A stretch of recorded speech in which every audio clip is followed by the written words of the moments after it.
চীনের পারমাণবিক ব্যাটারিতে চার্জ ছাড়াই চলবে 50 বছর।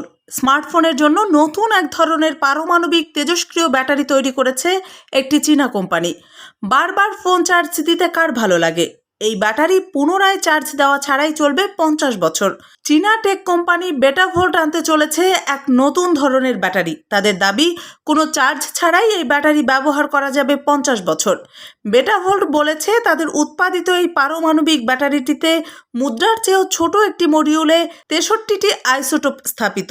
বেটাভোল্ট আরও জানিয়েছে, পরবর্তী প্রজন্মের ব্যাটারিটি বর্তমানে পরীক্ষামূলক ব্যবহার পর্যায়ে রয়েছে। দ্রুতই এটির বাণিজ্যিক ব্যবহার শুরু হবে। স্মার্টফোন ছাড়াও বেটাভোল্টের পারমাণবিক শক্তির ব্যাটারি ব্যবহার করা যাবে মহাকাশ যন্ত্রে, এআই সরঞ্জাম, চিকিৎসা সরঞ্জাম, মাইক্রোপ্রসেসর, উন্নত সেন্সর, ছোট ড্রোন এবং মাইক্রো রোবটের মতো যন্ত্রে। নিরাপত্তার দিক দিয়েও প্রচলিত ব্যাটারির তুলনায় এই ব্যাটারি বেশ এগিয়ে। এটিতে আগুন ধরবে না।